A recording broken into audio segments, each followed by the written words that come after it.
사실 제가 쇼핑몰을 처음 시작했을 때 약 3년 전만 해도 저는 위탁으로 제품 판매를 시작했어요. 그 당시만 해도 저는 위탁 판매가 가능하다고 생각을 했습니다. 그러나 지금은 이미 3년이 지나고 정말 많은 판매자들이 이 온라인 쇼핑몰 시장에 들어왔어요. 그렇기 때문에 이 위탁으로 판매를 하는 건 경쟁력을 갖기가 점점 어려워져요. 위탁도 다른 위탁 방법을 한다면 충분히 가능합니다. 그리고 이 영상에서 설명을 드리도록 할게요. 제가 지난 영상에서 어떻게 쇼핑몰을 창업하는지에 대해 전달을 드렸다면 오늘 영상에서는 상품을 어떻게 소싱하는지에 대해 말씀드리려고 합니다. 그리고 저는 상품 소싱이 쇼핑몰을 하는 데 있어서 가장 중요하다고 생각을 합니다. 그 이유 중에 하나는 내가 이 상품을 소싱해서 그 다음에 썸네일과 상세 페이지를 촬영하고 상품을 등록을 합니다. 그리고 그 이후에 마케팅을 진행을 해요. 모든 과정에서 시작이 바로 상품 소싱이기 때문에 상품 소싱에서 잘못되면 그 다음을 잘하더라도 판매를 잘할 수가 없기 때문입니다. 그런 측면에서 상품 소싱이 정말 가장 중요합니다. 하지만 여전히 많은 분들이 이 상품 소싱을 잘못하고 계세요. 그래서 이 상품 소싱에서 가장 중요한 세 가지를 말씀드리겠습니다. 저는 경쟁 강도를 보지 않아요. 그래서 무조건 검색량을 봅니다. 사람들이 많이 찾는 제품에 대한 검색량, 그 다음에 판매가 되는 제품인지, 그리고 마지막으로 이미 시장에 많이 판매하고 있는 제품들 중에 내가 어떠한 제품으로 소구점을 갖고선 공략할 수 있는지, 이 세 가지가 가장 중요합니다. 하지만 이에 앞서 제가 여러분들이 가진 환상을 하나 깨고자 해요. 사실 제가 쇼핑몰을 처음 시작했을 때 약 3년 전만 해도 저는 위탁으로 제품 판매를 시작했어요. 그 당시만 해도 저는 위탁 판매가 가능하다고 생각을 했습니다. 그러나 지금은 이미 3년이 지나고 정말 많은 판매자들이 이 온라인 쇼핑몰 시장에 들어왔어요. 그렇기 때문에 이 위탁으로 판매를 하는 건 경쟁력을 갖기가 점점 어려워져요. 하지만 여전히 많은 사람들은 위탁을 희망합니다. 위탁으로 내가 재고 갖지 않고 판매를 하는 방법, 이 방법으로는 계속해서 경쟁력을 가져갈 수가 없을 거예요. 물론 위탁도 다른 위탁 방법을 한다면 충분히 가능합니다. 그리고 이 영상에서 설명을 드리도록 할게요. 그럼 제가 왜 위탁이 단순히 도매 사이트에서 가져오는 위탁 제품을 판매하는 것이 경쟁력이 없는지 세 가지에 대해 말씀드릴게요.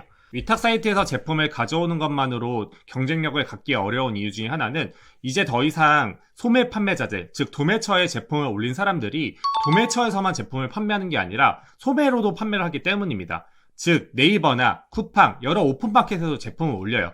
그래서 초보자분들께서 많이 질문해 주시는 것 중에 하나가 도매국에 있는 제품이 네이버보다 비싸요? 라고 질문을 해주시는데 이건 너무나도 당연한 얘기입니다. 왜냐하면 이분들이 당연히 도매국의 수수료가 더 높으니까 네이버보다 제품을 비싸게 올려놓는 거예요. 그런 측면에서 도매 사이트에 있는 제품들이 점점 경쟁력이 약해질 수밖에 없습니다. 그리고 두 번째로 시장에 너무 많은 사람들이 들어왔습니다. 아무래도 시장의 수요, 즉 소비자들은 일정한데 판매자들이 점점 많아졌어요. 그렇기 때문에 예전에는 위탁을 하는 사람들이 많았다면 지금은 사입이, 제조나 이러한 부분들이 점점 많아지면서 위탁 사이트에 있는 제품 자체가 경쟁력을 갖기는 어려워졌습니다. 세 번째로 판매자의 수준이 너무 많이 올라갔습니다. 시중에 많은 정보들과 교육들을 받으면서 판매자들의 수준이 많이 올라갔어요. 그래서 이전에는 분명 위탁 사이트에서 제품을 긁어와서 올리면 판매가 됐었지만 이제는 더 이상 그러한 제품들로는 경쟁력을 갖기 어려워졌다는 것입니다. 그렇기 때문에 저는 오늘 영상에서 단순히 위탁 사이트에서 제품을 긁어와서 판매하는 것이 아니라 그럼 어떻게 내가 제품을 소싱할 수 있는지, 즉 위탁이어도 어떻게 위탁을 해야지 경쟁력을 가질 수 있고 위탁이 아닌 사입으로 간다면 내가 어떻게 경쟁력이 있는 제품을 소싱해서 판매를 할 수 있는지 이 두 가지 부분에 대해서 설명을 드리고자 합니다. 제가 초반에 검색량이 많은 제품을 무조건 판다고 했잖아요. 그 이유 중에 하나는 실제로 많은 분들이 경쟁 강도를 보시는데 경쟁 강도는 허수예요. 실판매자들이 많이 없어요. 아까 제가 설명드린 것처럼 그저 도매 사이트에서 제품을 등록하는 허수의 사람들이 워낙 많기 때문에 실판매자는 정말 많이 없습니다. 그러면 이 경쟁 강도를 제끼고 검색수만 보자는 거예요. 그래서 제가 여기 식품 카테고리에서 축산물을 판다고 가정을 할게요. 그러면 축산물 중에 어떤 상품을 판매하면 좋을지 먼저 검색량을 봅니다. 이런 식으로 검색량을 나열을 해요. 그리고 제가 미리 준비했던 제품인 돈마호크를 한번 볼게요. 돈마호크 같은 경우는 월 검색량이 약 3만입니다. 물론 여기선 상품 수도 적어서 경쟁 강도도 굉장히 좋지만 일단 이 부분은 제끼고 검색량만 볼게요. 3만이면 충분히 판매량이 있는지 한번 소싱 부스트를 통해 봐보겠습니다. 돈마호크 이렇게 검색을 하면 상단에 335, 287, 179 이렇게 1, 2, 3등이 약 100개 이상을 판매하는 시장은 충분히 큰 시장입니다. 그러면 돈마호크 충분히 우리가 가져갈 수 있겠죠. 하지만 여기서 많은 분들이 간과하는 것 중에 하나가 그냥 도매 사이트에서 돈마호크를 검색을 할 거예요. 이렇게 되면 내가 경쟁력을 갖기가 어려워요. 왜냐하면 설명드렸던 것처럼 도매 사이트에 있는 제품은 가격대도 높고 판매자가 그렇게까지 판매를 하려고 하는 제품들이 아니에요. 그럼 우리는 정말 제대로 된 소싱처를 찾아야 됩니다. 그러면 이거 어떻게 찾냐? 라고 질문 주시잖아요. 제가 돈마호크를 네이버에 검색을 해볼게요. 그리고 쇼핑 탭에 들어옵니다. 이렇게 보시면 물론 상단에 판매량이 많은 빅파워, 프리미엄 스토어들이 있지만 상대적으로 아래로 내려가면 판매량이 적은 스토어들이 많이 보여요. 그러면 여기 연락해서 내가 제품 어떻게 판매할 거고 시장에서 어떻게 판매하면 잘 될 수 있는지 그리고 여기서 판매하는 제품 자체는 왜 좋은지에 대해 설명하면 충분히 그것들을 가져올 수 있는 거죠. 여기서 한 가지 좀 봐주셔야 될 것들은 실제로 이 제품의 리뷰가 괜찮은지 한번 봐주세요. 이 리뷰가 괜찮은데 판매량이 안 된다는 건 제품 자체는 좋은데 여기 사이트에서 판매를 잘 못한다고 보시면 되거든요. 그럼 이런 제품들은 정말 좋죠. 네이버에서 하단뿐만 아니라 와디즈도 한번 볼게요.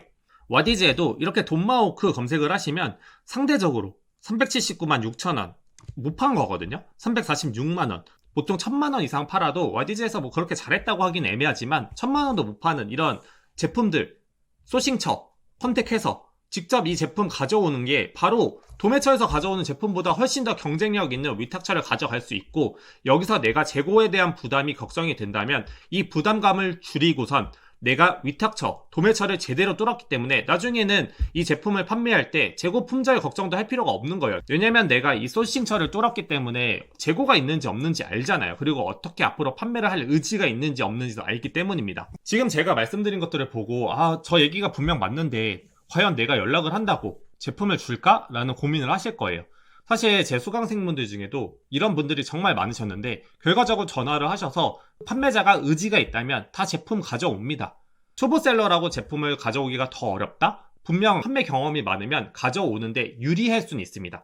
하지만 그것이 전부가 아니에요. 왜냐하면 제품을 잘 판다고 해서 판매처에서 무조건 주지 않아요. 어차피 안 줄 사람은 뭘 해도 안 줍니다. 하지만 줄 의지가 있고 이 상대방이 우리 제품에 대해서 조사를 정말 잘해오고 계속해서 판매하고자 하는 의지를 보이고 어떻게 판매하겠다라는 계획까지 분명하다면 우리 제품 네이버에서도 팔고 와디즈에서도 파는데 잘 안 팔려요.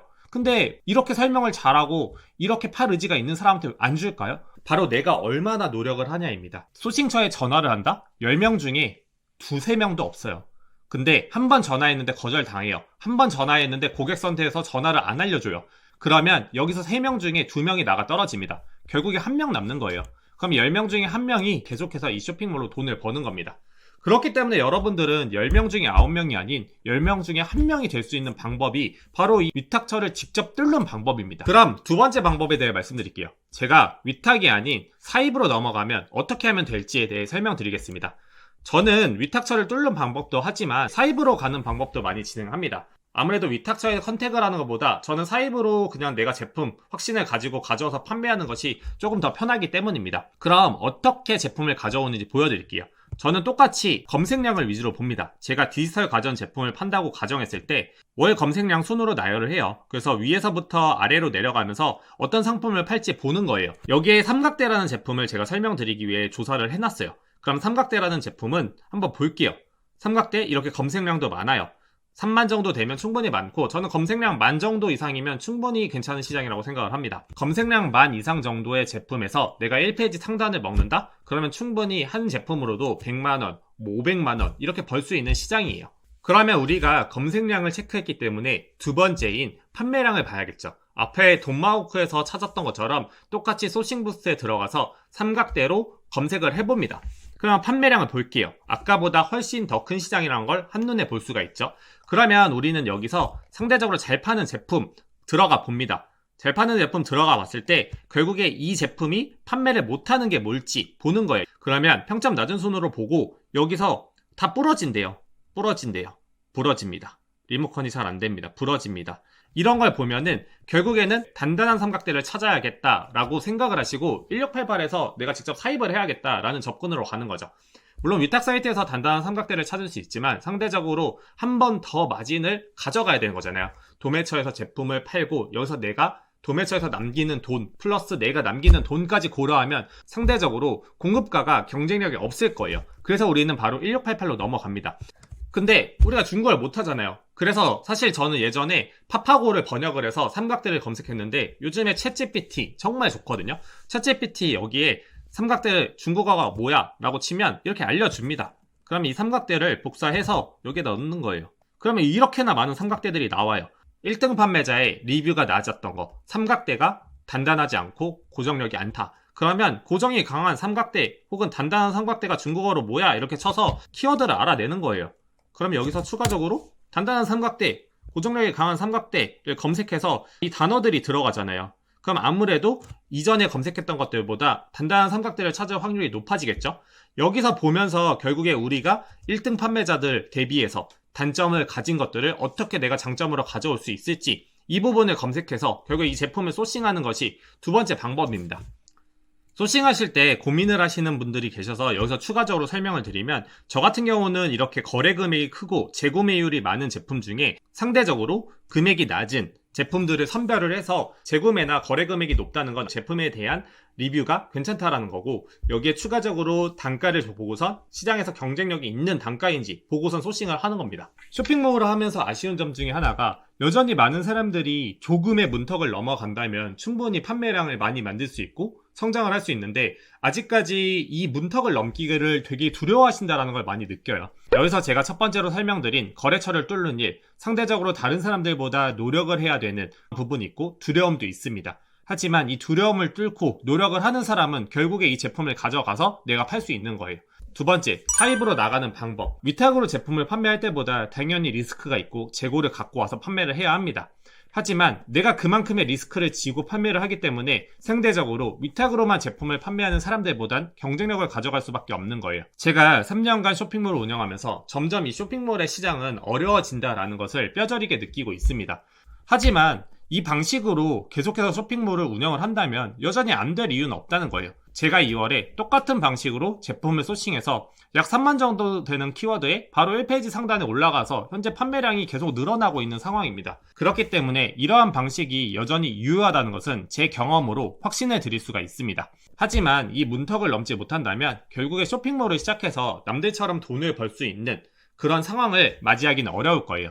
오늘 영상에서 설명드린 상품 소싱의 3가지 기준, 검색량이 많은 상품, 판매량이 많은 상품, 소구점을 가져갈 수 있는 상품, 그리고 이것을 적용해서 어떻게 그럼 상품 소싱을 할 수 있을지, 위탁 사이트가 아닌 거래처를 뚫는 방법, 혹은 상위 판매자가 가진 단점 리뷰를 보완한 제품을 사입하는 방법, 이 2가지를 적용하셔서 꼭 나만의 상품을 만들면 좋겠습니다.